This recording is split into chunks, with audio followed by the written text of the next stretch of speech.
La mer et les océans regorgent d'énormes ressources naturelles comme les poissons, les algues, les récifs coralliens, ainsi que des ressources énergétiques comme le pétrole et le gaz. Compte tenu de cette richesse, les mers et les océans font l'objet d'une surexploitation qui met en péril les bénéfices économiques et sociaux qui sont générés. Ces effets sont exacerbés par les effets du changement climatique qui perturbent fortement l'équilibre marin avec des répercussions sur le blanchiment des coraux, la perte de la biodiversité marine, l'érosion côtière, la recrudescence des inondations, pour n'en citer que cela. Les conséquences économiques et sociales issues de ces impacts négatifs sont majeures. Les petits États insulaires sont particulièrement concernés par ces enjeux du fait de leur insularité et de leur accès aux ressources marines. En effet, leur économie est majoritairement, voire exclusivement, pour certains d'entre eux, reliée à l'exploitation des ressources marines, notamment dans le secteur de la pêche, du tourisme, du commerce et du transport maritime. Il devient dès lors indispensable de revoir les actions dans ces différents secteurs pour s'assurer d'une durabilité économique, d'une durabilité de nos écosystèmes et d'une inclusivité sociale.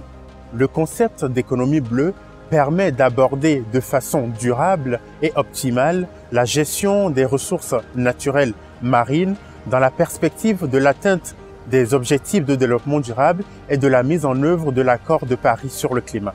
L'objectif de ce cours en ligne est de diffuser des connaissances autour de l'économie bleue pour une meilleure compréhension de ce concept et un arrimage avec les enjeux socio-économiques et environnementaux des petits États insulaires en développement.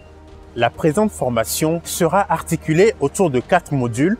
Le module 1 sera une introduction aux différents concepts du développement durable et de l'économie bleue, ainsi que leur interaction. Le module 2 présentera les potentialités de l'économie bleue dans un contexte insulaire, les opportunités et les défis. Le module 3 sera axé sur la contribution du tourisme durable à la promotion d'une économie bleue dans les petits États insulaires en développement, ainsi que les défis qui se posent face au changement climatique. Enfin, le module 4 traitera de la gestion des déchets et de la protection des mers et des océans qui constituent des enjeux indissociables de l'économie bleue.